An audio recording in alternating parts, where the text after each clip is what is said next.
সকাল সকাল আগে কুলের আচারটি রোদ্রে দিয়ে দিলাম। এখানে এখনো রোদ্দুর আসেনি, তবে রোদ চলে আসবে আস্তে আস্তে। তারপর কুলের আচারটি রোদ্রে দিয়ে এসে ছেলের খাবার দাবার খাইয়ে নিয়েছি, সমস্ত কাজও কমপ্লিট। এখন শুধু জামা কাপড়টা ধোয়া বাকি আছে, সেই কারণে জামা কাপড়টা আগে ভিজিয়ে দিচ্ছি।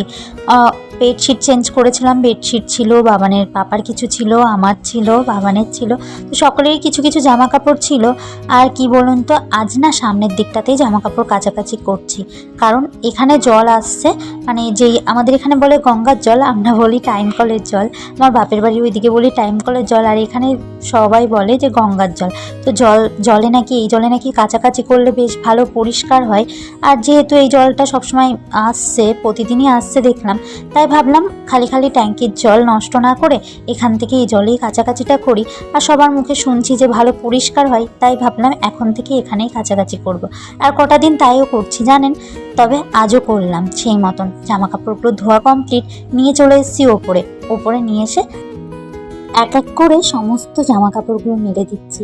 ওদিকে আমার সূর্যমুখী ফুলটি দেখেছেন কি দারুণ না ফুটেছে। তবে জানেন, ওর ফুলটির ভারে গাছটি নুয়ে পড়ছে, তো ও আমি একটু বেঁধে দিয়েছি, তারপরেও দেখলাম নুয়ে পড়েছে। যাই হোক, চলুন ইন্ট্রোটা দিয়ে দিই। Good morning and welcome back to my channel Anisha Bairagi blog. কেমন আছেন সকলে? আশা করছি সকলেই ভালো আছেন। আজকের বারটি ছিল বুধবার, আর ঘড়ির কাঁটাতে এখন সময় হয়েছে প্রায় 9টা ছুঁই ছুঁই। অনেকক্ষণ আগেই আপনাদেরকে সঙ্গে নিয়ে ব্লগটি স্টার্ট করেছিলাম, তার মধ্যে অনেকটা কাজ কমপ্লিট হয়ে গেছে। আই হোপ আমার ব্লগটি আপনাদের একটু হলেও মন ছুঁতে পারবে। দেন জামা কাপড়গুলো মেলে দিয়ে চলে এসেছি নিচে। এদিকে চালটা ভিজিয়ে রেখেছিলাম, খুব সুন্দর ফুলে উঠেছে, সেটিকেই দিয়ে দিলাম জল ফুটে গেলে। ভাতটি নামিয়ে নিয়েছি, অনেকটা টাইম পেরিয়েও গেছে, এর মধ্যে ভাতটা হয়ে গেছে, ছেলেকে খাইয়ে নিয়েছি। আর এখানে আমি বসিয়ে দিয়েছি রান্না, দু সাইডেই বসিয়ে দিয়েছি। প্রথমে এই সাইডে একটু পুঁই শাক করছি, একটু পুঁই শাক কুমড়ো দিয়ে পাঁচমিশালি মতন সবজি বানাচ্ছি। তবে আজ না আর বেগুনটা দিইনি, বেগুন বাবানের পাপা আনেনি বাজার থেকে, আর গাছেও দেখলাম হয়নি, সেই কারণে আর দেওয়া হয়নি। তো যাই হোক, এই সাইডে বসিয়েছি পাঁচমিশালি সবজি বা নিরামিষ একটি সবজি, আর ওই সাইডে বসিয়েছি একটুখানি তোমার লাল শাক। তো আগে পেঁয়াজ কুচি দিয়ে নিয়েছি, পেঁয়াজ আর রসুন কুচি দিয়ে দিয়েছি পোড়ঙে তেলের ওপরে, সেটি দিয়ে এখন কুচিয়ে রাখা লাল শাকগুলো ভালো করে ধুয়ে রেখেছিলাম সেটিকে দিয়ে দিয়েছি। তারপর পরিমাণ মতন লবণ হলুদ দিয়ে একটু কষিয়ে নেব। এদিকে আমার সবজিটা কষে এসছে, তাই জল দিয়ে দিলাম। জল দিয়ে এবার খানিকক্ষণ ঢাকা দিয়ে দিয়েছি, ফুটতে থাকুক।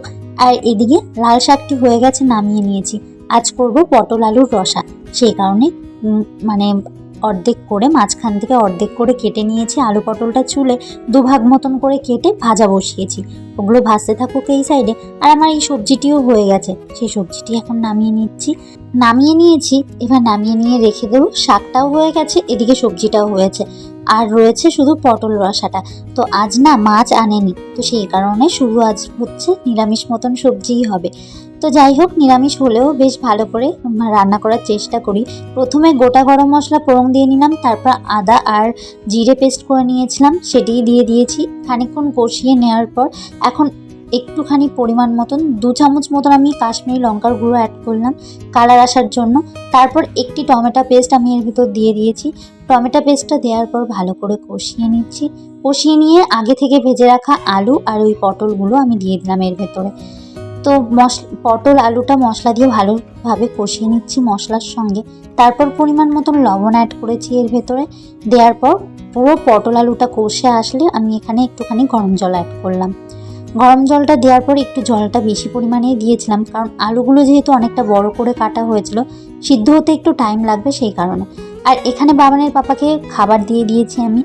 প্রথমে লাল শাকটা দিলাম, তারপর এই যে নিরামিষ যে সবজিটি ছিল পাঁচমিশালি, সেটি দিয়ে একটু পেঁয়াজ দিয়েছি, লঙ্কা দিয়েছি। বাবানের পাপা কাঁচা পেঁয়াজ খেতে খুব ভালোবাসে, ও পছন্দ করে, সেই কারণে ওকে দেওয়ার চেষ্টা করি সবসময়।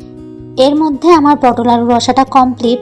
তারপর দেখুন হালকা আমি ঝোল রেখেছি, এর মধ্যে একটুখানি আমি গুঁড়ো গরম মশলা অ্যাড করছি। গুঁড়ো গরম মশলা অ্যাড করে আমি এখানে ভালো করে নাড়িয়ে চাড়িয়ে নিয়েছি। এবার খানিকটা পরিমাণে ঘি অ্যাড করছি। বললাম নিরামিষ হলেও সেই জিনিসটা কিন্তু টেস্ট করে বানালে পরে বেশ ভালো লাগে খেতে কিন্তু খাবারটা। তো যাই হোক, এদিকে আমার রান্নাবান্না সমস্তটা কমপ্লিট হয়ে গেছে, তরকারিটাও নামিয়ে নিয়েছি।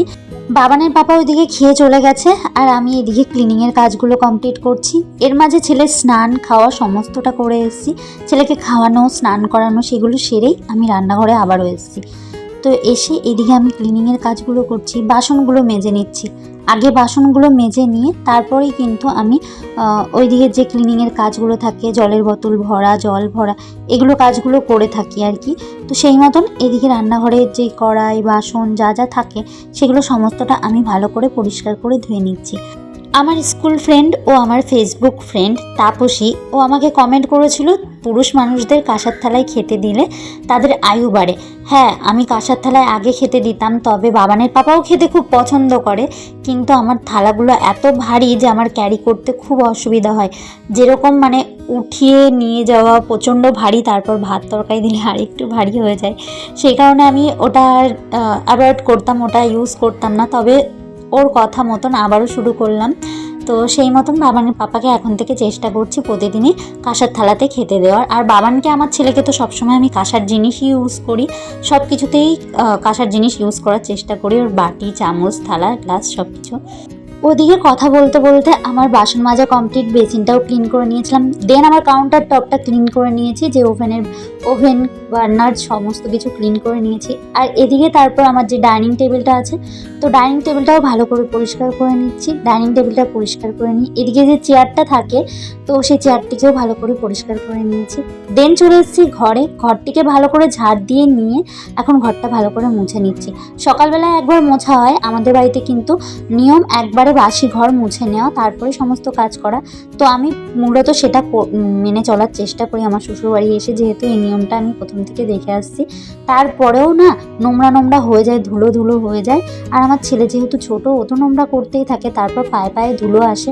সেই মতন আমি চেষ্টা করি রান্নাবান্না সারার পর আর একবার করেও ঘরটাকে ভালো করে মুছে নেওয়ার। আর রান্নাঘরটা কিন্তু আমি প্রতিদিনই মানে দুবার করে মুছি। ঘরটা যদিও বা কোনো একদিন বাদ চলে গেলে রান্নাঘরটা কিন্তু দুবার করে আমি প্রতিদিন মুছি, কারণ রান্নার পর কিন্তু এদিকে ওইদিকে মানে সব কিছু এলোমেলো হয়ে থাকে, ছড়িয়ে ছিটিয়ে থাকে। সেটাকে কিন্তু সবসময় পরিষ্কার পরিচ্ছন্ন ও হাইজিন মেনটেন করে চলার দায়িত্বটা পুরোপুরি একটি গৃহবধূর ওপর এসে পড়ে।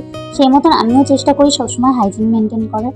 দেন চলে এসেছি ওপরে। এই ব্ল্যাঙ্কেটটা কালকে ধুয়ে দেওয়া হয়েছিল, আমি আর বাবানের পাপা মিলে ধুয়েছিলাম। মানে বাবানের পাপাই ধুয়েছিল, তবে আমি একটু হাত লাগিয়েছিলাম, কারণ প্রচণ্ড ভারী হয় কিন্তু ব্ল্যাঙ্কেট রোদ্রে ধুতে গেলে আর কি, ভেজালে পরে। আর দিয়ে খুলে আচারটাও একটু দেখে নিচ্ছি। তো আজকেই শুকিয়ে গেছে ব্ল্যাঙ্কেটটা, সেটিকেই নিয়ে নিয়েছি। আর এদিকে যে সকালে জামা কাপড়গুলো মেলেছিলাম সেগুলি একটু দেখে নিচ্ছি, যেগুলো ভিজে ভিজে আছে সেগুলিকে একটু উল্টে উল্টে দিচ্ছি, আর যেগুলো শুকিয়ে গেছে সেগুলিকে একবারে ভাঁজ করে আমি এখানে রেখে দিচ্ছি। পরে যখন আমি পুরো জামা কাপড়গুলো তুলবো, মানে যে জামা কাপড়গুলো এখন ভিজে আছে সেগুলো যখন আমি পরে নিতে আসবো, তখন একবারে আমি সেই জামা কাপড়গুলো নিয়ে চলে যাব। আর একটু রোদ্দুরও খাবে, এরকম ভাঁজ করে রাখলে তাতে একটু রোদ্দুরও লাগবে, ভালো হবে। আর জানেন তো বেশিক্ষণ রোদ্রে রাখা উচিত নয় জামা কাপড়, কারণ জামা কাপড়ের রং কিন্তু তাতে জ্বলে যায়। বেশিক্ষণ রোদ্রে থাকলে সেই কালারটা ফ্যাকাশে হয়ে যায়। জিনিসটা আগে আমারও জানা ছিল না, তবে আমার অনেকের কাছ থেকে শেখা। আস্তে আস্তে তো অনেক কিছুই শিখছি, আরও শেখার আছে জীবনে, কিন্তু শেখার শেষ নেই আমাদের। দেন চলে গেছিলাম স্নান সেরে চলে এসেছি ঘরে। এখানে একটু নিজেকে কেয়ার করে নিচ্ছি। সমস্ত কিছুর মধ্যে কিন্তু নিজের কেয়ারটা আমি সবসময় করার চেষ্টা করি। সবসময় পেরে না উঠলেই স্নান সারার পর আর সকালবেলা ব্রাশ করে ওঠার পর একটু চেষ্টা করি নিজেকে আয়নার সামনে দাঁড় করানোর। তো এদিকে আমি একটু ময়েশ্চারাইজার অ্যাপ্লাই করে সিঁদুর পরে নিয়েছি। সিঁদুর পরার যে নিয়মগুলো থাকে সেগুলো সবসময় আমি পালন করার চেষ্টা করি। দেন একটু লিপ বাম অ্যাপ্লাই করলাম ঠোঁটে, তারপরে একটুখানি ময়েশ্চারাইজার নিয়ে নিয়েছি, ভেসলিনের যেই বডি লোশনটা থাকে সেটিকেই আমার বডিতে আমি অ্যাপ্লাই করে নিচ্ছি। আর আমি কিন্তু ভ্যাসলিনের বডি লোশনটাকে ইউজ করার চেষ্টা করে থাকি। দেন চলে এসেছি এদিকে পুজোর কাছে, পুজোটা সারতে হবে। সকাল সকাল আজ আর পুজো সারিনি, তো এখানে মা তারাকে এইখানেই লাগালাম, মানে এই জায়গাটাতেই বসালাম। তবে একজন আমাকে বারণ করছে, বলছে ঠাকুরের ওপরে নাকি ঠাকুর রাখতে নেই। তবে আমি তো বললাম দেয়ালের ওপর রেখেছি। জানি না কতটা কি সত্যি কতটা কি, আপনারা একটু আমাকে কমেন্টে জানাবেন তো যদি কেউ জেনে থাকেন। তবে আমার তো মনে হয় এটি দেয়ালে লাগানো, আর এটি তো নিচে রয়েছে। আমি অনেক জায়গাতে এরকম দেখেছি, এতে বোধহয় খুব একটা ক্ষয়ক্ষতি হয় না। তো এইদিকে একটু মা তারাকে জবা ফুল দিয়েছিলাম, আজ প্রথমবার মা তারার পুজো করলাম আমি। তো যাই হোক, এখানে আমার পুজোটা কমপ্লিট হয়ে গেছে। কমপ্লিট করে সন্ধ্যাবেলায় একবারে আপনাদের সঙ্গে দেখা। তো এখানে আমি করব আজ সন্ধ্যাবেলায় টিফিন হবে হচ্ছে চাউমিন। বাবানের পাপাই আমাকে বললো যে একটু চাউমিন করো। তো প্রথমে আমি ভাবছিলাম না, করবো না, ভালো লাগে না জানেন তো। সন্ধ্যার পর সারাদিন কাজ বাজ ছেড়ে যখন একটু বসি সন্ধ্যার পরে, তখন আর ইচ্ছে করে না, একটু অলস হয়ে যায় আর কি সন্ধ্যার পর দিকটায়। তবে ভাবলাম না, ও খেতে চেয়েছে আর আমি করে দেবো না, সেটা তো হতে পারে না। তো সেই মতন ঘরেও চাউমিন কিছুটা ছিল, আবার দোকান থেকেও নিয়ে আসলাম, যেহেতু ঘরে অল্প পরিমাণে ছিল, একটা প্যাকেটের অল্প একটু ছিল, আর একটা বড় প্যাকেট নিয়ে আসলাম। বাবানের পাপা বললো একটা বড় প্যাকেট নিয়ে যাও, এখন আজকে অর্ধেকটা করো, ওইটুকুন সঙ্গে মিশিয়ে আবার পরের দিন করা যাবে। তো সেই মতন এখানে পেঁয়াজ কুচি দিয়েছি, একটু টমেটো কুচি দিয়েছি, তারপর দুটো ডিম দিয়ে দিয়েছি। দুটো ডিম দিয়ে এখানে ভালো করে আমি ডিমটা ভেজে নিচ্ছি। আর মূলত একেবারে নর্মাল সাদামাটা আমি করছি আজকে চাউমিন। আর মূলত আমি এরকমভাবেই চাউমিনটা করে থাকি। আর আগে থেকে আমি সিদ্ধ করে রেখেছিলাম চাউমিনটা, তো সেই চাউমিনটা এখানে মিশিয়ে দিয়েছি। তারপর এখানে অ্যাড করেছি আমি তোমার ম্যাগি মশলা। তো এই ম্যাগি মশলাটা দিলেই না চাউমিনে কিন্তু আর কোনো কিছুর প্রয়োজন পড়ে না জানেন তো।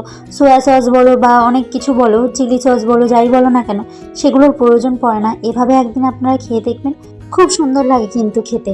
এদিকে একটু কাঁচা পেঁয়াজ কুচি আর একটু টমেটো কুচি দিয়ে বাবানের পাপাকে দিয়ে আসছি। বাবানের পাপা যেহেতু পেঁয়াজ কুচিটা খেতে ভালোবাসে, সেই কারণে চেষ্টা করি ওর খাবারে একটু পেঁয়াজ কুচিটা বেশি করে দেওয়া। এদিকে দেখুন চলে এসেছি দোকানে, ওই যে ও ফোনে কথা বলছে, তো ওকে খাবারটা দিয়ে দিচ্ছি, ও খেয়ে নেবে এখানে দোকানে বসে বসে। তবে ভিডিওটা আজ এখানেই রাখছি, দেখা হবে খুব শীঘ্রই নতুন আরও একটি ভিডিও নিয়ে। ততক্ষণ আপনারা সকলে ভালো থাকবেন, সুস্থ থাকবেন ও সাবধানে থাকবেন।